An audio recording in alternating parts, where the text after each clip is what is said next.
여러분 안녕하세요. 하울림 독사입니다. 2022년 5월 8일 주일 매일미사 낭독입니다.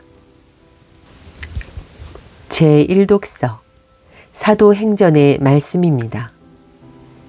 그 무렵 바오로와 바르나바는 페르게에서 더 나아가 피시디아의 안티오키아에 이르러 안식일에 회당에 들어가 앉았다. 많은 유다인과 유다교로 개종하여 하느님을 섬기는 이들이 따라오자 바오로와 바르나바는 그들에게 이야기하며 하느님의 은총에 계속 충실하라고 권하였다.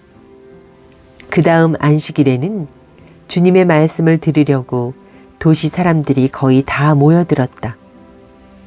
그 군중을 보고 유다인들은 시기심으로 가득 차 모독하는 말을 하며 바오로의 말을 반박하였다. 그러나 바오로와 바르나바는 담대히 말하였다. 우리는 하느님의 말씀을 먼저 여러분에게 전해야만 했습니다. 그러나 여러분이 그것을 배척하고 영원한 생명을 받기에 스스로 합당하지 못하다고 판단하니 이제 우리는 다른 민족들에게 돌아섭니다. 사실 주님께서 우리에게 이렇게 명령하셨습니다. 땅끝까지 구원을 가져다 주도록 내가 너를 다른 민족들의 빛으로 세웠다. 다른 민족 사람들은 이 말을 듣고 기뻐하며 주님의 말씀을 찬양하였다. 그리고 영원한 생명을 얻도록 정해진 사람들은 모두 믿게 되었다. 그리하여 주님의 말씀이 그 지방에 두루 퍼졌다. 그러나 유다인들은 하느님을 섬기는 귀부인들과 그 도시의 유지들을 선동하여 바오로와 바르나바를 박해하게 만들고 그 지방에서 그들을 내쫓았다. 그들은 발에 먼지를 털어버리고 나서 이코니온으로 갔다. 제자들은 기쁨과 성령으로 가득 차 있었다. 주님의 말씀입니다. 화답송. 우리는 주님의 백성, 그분 목장의 양떼라네. 온 세상아, 주님께 환성 올려라. 기뻐하며 주님을 섬겨라. 환호하며 그분 앞에 나아가라. 너희는 알아라. 주님은 하느님이시다. 그분이 우리를 지으셨으니 우리는 그분의 것, 그분의 백성, 그분 목장의 양떼라네. 주님은 참으로 좋으시고 그분 자애는 영원하시며 그분 진실은 대대에 이르신다. 제2독서 요한 묵시록의 말씀입니다. 나 요한이 보니 아무도 수를 셀 수 없을 만큼 큰 무리가 있었습니다. 모든 민족과 종족과 백성과 언어권에서 나온 그들은 희고 긴 겉옷을 입고 손에는 야자나무 가지를 들고서 어저 앞에 또 어린 양 앞에 서 있었습니다. 원로 가운데 하나가 나에게 말하였습니다. 저 사람들은 큰 환난을 겪어낸 사람들이다. 저들은 어린 양의 피로 자기들의 긴 겉옷을 깨끗이 빨아 희게 하였다. 그래서 그들은 하느님의 어저 앞에 있고 그분의 성전에서 밤낮으로 그분을 섬기고 있다. 어저에 앉아 계신 분께서 그들을 덮는 천막이 되어 주실 것이다. 그들이 다시는 추리지도 목마르지도 않을 것이며 해도 그 어떠한 열기도 그들에게 내리쬐지 않을 것이다. 어저 한가운데에 계신 어린 양이 목자처럼 그들을 돌보시고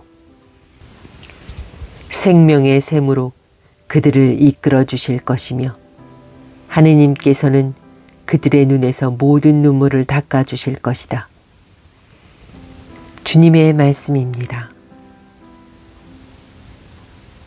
복음. 요한이 전한 거룩한 복음입니다. 그때 예수님께서 말씀하셨다. 내 양들은 내 목소리를 알아듣는다. 나는 그들을 알고 그들은 나를 따른다. 나는 그들에게 영원한 생명을 준다. 그리하여 그들은 영원토록 멸망하지 않을 것이고 또 아무도 그들을 내 손에서 빼앗아 가지 못할 것이다. 그들을 나에게 주신 내 아버지께서는 누구보다도 위대하시여 아무도 그들을 내 아버지의 손에서 빼앗아 갈 수 없다. 아버지와 나는 하나다. 주님의 말씀입니다. 오늘의 묵상. 요한복음은 예수님의 자기 계시로 가득합니다. 나는 생명의 빵이다. 나는 부활이요 생명이다. 나는 참 포도나무이다. 등등. 이 수많은 자기 계시 가운데 오늘 우리가 들은 복음은 나는 착한 목자다 라는 선언에 뒤이어 나오는 부분입니다. 예수님께서는 당신을 착한 목자로 계시하시며 당신과 목자인 그분을 따르는 양들의 관계를 이렇게 설명하십니다. 나는 그들을 알고 그들은 나를 따른다. 그리고 이어서 나는 그들에게 영원한 생명을 준다 라고 말씀하십니다. 이미 예수님께서는 니코데모와 나눈 대화에서 당신께서 이 세상에 오신 목적을 믿는 사람은 누구나 영원한 생명을 얻게 하려는 것이다 라고 밝히셨습니다. 그리고 그렇게 당신의 양들에게 영원한 생명을 주시려고 당신의 생명을 십자가 위에 바치십니다. 착한 목자에 대한 담화 가운데 착한 목자는 양들을 위하여 자기 목숨을 내놓는다 라고 말씀하신 그대로입니다. 아버지와 나는 하나다 라고 말씀하시며 하느님 아버지와 동일한 자신의 신적인 정체성을 드러내신 분께서 당신을 믿고 따르는 이들을 위하여 그 신적 생명을 내려놓으신 것입니다. 양들에게 영원한 생명을 주시고자 자신의 영원한 생명을 바치는 목자. 바로 이것이 예수님과 우리의 관계입니다. 그리고 우리가 가지고 있는 그분과의 관계성은 그리스도인이라 불리는 우리의 정체성도 설명해 줍니다. 세상에 생명을 주시고자 생명을 바치신 그리스도를 따라 자신의 생명을 내어주는 삶을 살아가겠다고 다짐하는 이들이 바로 그리스도인들이기 때문입니다. 오늘은 성소주일입니다. 특별히 사제와 수도 성소에 대하여 좀 더 많은 관심을 기울이는 날입니다. 그러나 그와 함께 그리스도인이라 불리는 모든 이가 받는 성소, 곧 세상과 교회를 위하여 자신의 목숨을 내놓으라는 부르심에 대해서도 깊이 생각해 보았으면 좋겠습니다. 그것이 바로 날마다 이루어지는 성찬례에서 우리가 영원한 생명이신 예수님의 몸과 피를 먹고 마시는 이유이기 때문입니다. 네, 시청해 주셔서 감사드립니다. 내일 또 찾아뵙도록 하겠습니다. 하울림 독사입니다. 감사합니다.